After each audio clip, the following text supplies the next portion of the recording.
Ladies and gentlemen, tier breakers, huh? What an insane event with so many ups and downs, and I can't wait to tell it all here in this video. I'm going to be highlighting my story, my teammates, and this tier breaker run.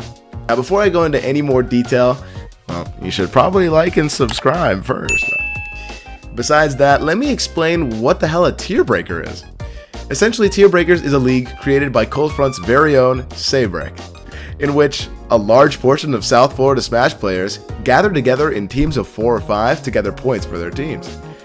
Now, if you're not already familiar with the format, you probably have a bunch of questions, right? Like, what do points do? Or how do you even get points? So here's how it works. Throughout a season, there will be a certain amount of tier breaker sanctioned events, in which your team can gather points. You will receive a certain amount of points depending on your placement at said events. Those points are tallied up at the end of the season, and that will decide the seeding of the final crew battle bracket. Wouldn't the captains of every team just get a bunch of points and destroy everyone? No, you dumb fucking bastard. It doesn't work like that. Captains are actually rewarded for teaching their teammates instead of just carrying them. They get points for attending and helping their teammates get better placements. Now that I've explained a little bit of how it works, let's talk about the first event of the season, shall we? How it works is it's got a little bit of a round robin, which is that everyone fights each other in the pool, and the winner is the person that beats as many people as they lose. So if you are in a pool of 5 people, if you beat 4 of them and lose to none, you win that pool. Now, me personally, did not happen that way. I lost to 3 people and beat 2. The 3 people I lost to were Karu, Nitty, and Danny. Fantastic players in their own right, but after the drafts, I was picked up by Seal, who is a fantastic Nest player who's on the current PR. Now, my team kinda cracked. We have Danny and Wolf, aka Xander, who are both on the FAU collegiate team, and I know they're good players, especially because Danny beat me. And I won't lie, at the beginning of the season, I was happy, but going into it, I had a little bit of a rough patch. I didn't play the way I wanted to, and my placements were just simply not that good. But I had to trust the process and move on because my team's points were pretty good. I don't know whether or not it was placements or just attendance, but we had a pretty decent amount of points going into the first season. But after that, a miracle happened. Seibrik announces that there's going to be a wait list for those who couldn't make the initial round robin. Those waitlisted players will then be drafted into teams to add more players and give more opportunities. This was massive because fate have it, Seal made the greatest draft pick of all time, McDaniel. This man is not only a beast at Pac-Man, but throughout his time in the season, he got the team a total of 870 points out of our final total of 1,555. A few days leading before the final bracket, something happened to my play, and as of now, I couldn't tell you what it was. I got a 5th place finish at ROK, a 7th place finish at Unfun Stuff, and a pretty decent 13th at Gamers Haven with basically a PR win. I was cooking. Oh, the down tilt just low profiles, but doesn't get anything off it. Great nair dodge read, actually. Unfortunately, only gets another grab off of it, but Archmage's doing a great job! Calling out the landing nair. I made up with that team that Saturday, and we were the first seeds of that tournament. It was showtime.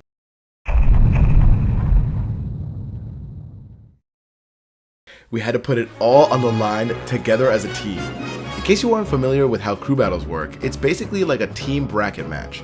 In a normal game of Smash Ultimate, you have 3 stocks, but in a team, the team shares all of their stocks. So if it's a 3v3, the team by itself has 9 stocks. If you send in the first player, they try to take as many stocks as possible before they lose theirs. This goes on until the last team is standing. But before we had to play, I had a little bit of time to commentate the first set of the stream. Let me tell you, it sure did set the tone. Let's see, going battlefield so Izzy can survive a little bit longer here. The countdown goes off, and now Izzy begins his camping adventure. Oh, yeah, setting it up. But it seems like it's not working! Are you kidding me? That might be it! Crazy, Kawhi! No, Kawhi carrying the entire team on his back! Are you kidding me? He's got to have some sort of scoliosis right now with the way he's been carrying this team so far. He might need actual surgery. The bracket moves on for a bit, and there definitely was some ridiculous moments. Yeah, right. For sure. If SLH can make Baltz do the gamer lean, I feel like that's a W. Yeah, right. That's a big win. Oh, you're dead. Jeez. No way! Big living. Ain't no way. Ain't no way. Ain't no way.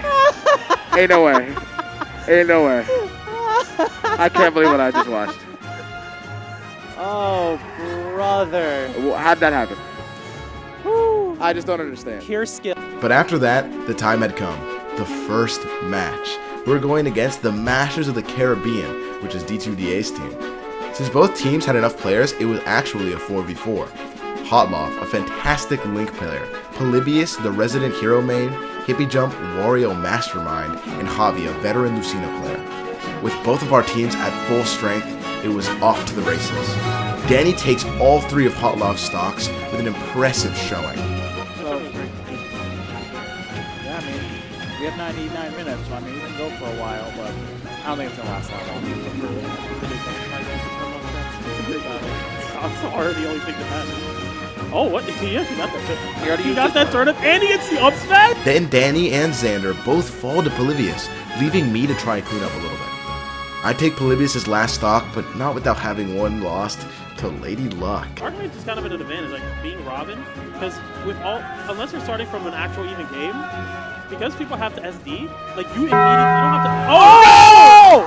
You don't have to. No way! He made it back? After that, I take 2 more from Hippie before leaving the rest up to the GOAT, McDaniel. He confidently sweeps the rest of the team, and we move on to semifinals. Going against the underdogs in semis, who only had 3 people available, meant that Xander had to sit out. But Unga Bunga Incorporated, the Little Mac main, and Kawhi the Bowser, who had been tearing through teams before. Not to mention Karu, the PR Belmont main who everyone in the venue was afraid of. But before the set started, we had a strategy meeting. And let's just say, being a part of FAU collegiate crew battle teams definitely teaches you a thing or two about crew battles, because I had a funny feeling that the underdogs weren't going to start their usual Kawhi. Although he may have started before, it may be overthinking, but I believed that they were going to send Unga in order to counter me, because I was more likely to start against Kawhi than any of my other teammates. So we decided to send in Danny, who was feeling quite confident against Unga. He definitely showed up, beating the Little Mac and getting pretty lucky himself. Oh, yeah, trying to go for that fair to start something. Ooh, Danny. Whoa! Yeah, that could have been the real stuff. Yeah, that definitely could have, but Bowser has rage right now and still alive. No way! That bomb! Oh my god, so Danny! lucky. Danny! Oh my god, enter the lottery, will you? After that, I clean up Kawhi's last 2 stocks without using any of mine. That just leaves Karu and McDaniel in the back. For context, McDaniel had a 12-loss streak against Karu in the past, so it wasn't going to be an easy win.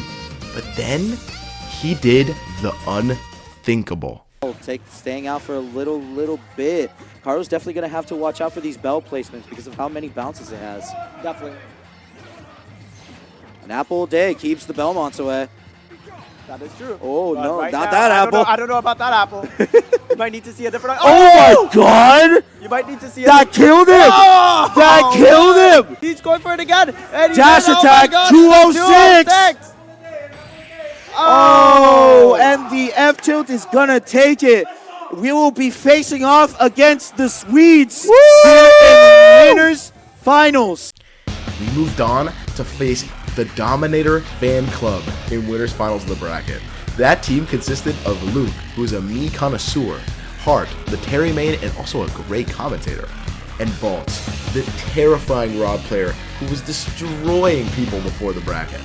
I decided to go in first with Kazuya, which was the first time I'd played him in the bracket. So I was a little bit nervous, but I closed it out against Luke with only 1 stock left. Thankfully, I hit a crazy combo on Hart to take at least 1 stock before I left. We got 2 Shoutos. See JoJo. Oh, wow. No way. That's just insane! Are you kidding me? It was all left to McDaniel and Danny to close it out, and they did some crazy stuff as well.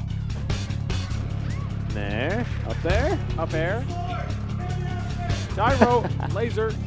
Definitely carry character. Both of them. Oh, whoa! Oh! Whoa! Mute ace.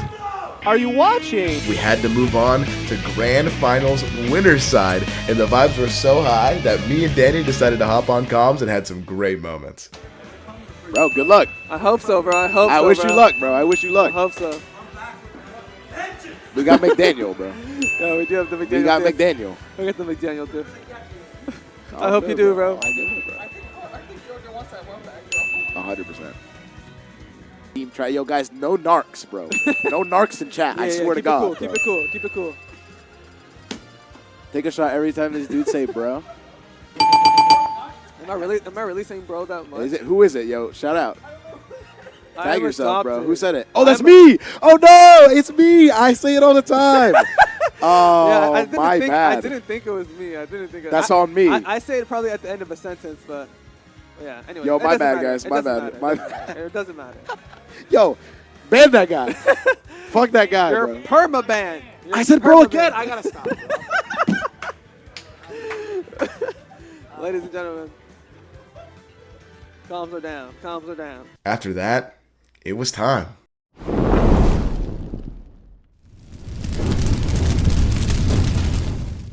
This was it. Do or die. All we had to do was win one set and it was over. $1,000 in our pockets. I decided to go again against Kazuya because it worked the first time, but this time, something magical happened.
And with that lead, it was impossible to lose. Right? Well, yeah, but goddamn, was that close. Both teams ended up their sets with their last stock because of ults. Danny thankfully closed it out, and we were the Tier Breakers champions. I couldn't believe we had done it. A total prize pool of $1,078, and each of us taking home around $200. You couldn't ask for more. I couldn't believe it. We did it. So much had happened that day, and I wouldn't change a single thing. The day after that, I was awarded the Tier Breakers Award for the most improved player that season, and I couldn't have done it without the help of some amazing people. Before this video ends, I'd just like to give a few shoutouts. First and foremost, my family and my wonderful girlfriend who support me constantly. I wouldn't be able to do it without them, honestly. I also have to shout out Omnilax, who made my Kazuya who it is today and rise from zero to hero, genuinely. Shout out to Arsenic, who literally shaped me to be the best Smash player I am today, and his drive and passion for everything he does is truly inspiring. I have to shout out James Man, my road dog, who's always there for me. And lastly, I have to thank some of you guys. You guys are the reason that I'm doing what I am, and I know the first few views on this video are going to be some of my closest friends who support me all the time. So even if your name wasn't mentioned, you guys still mean the world to me, and I wouldn't be able to do it without you guys. Thank you guys so much for watching, and I'll see you next time.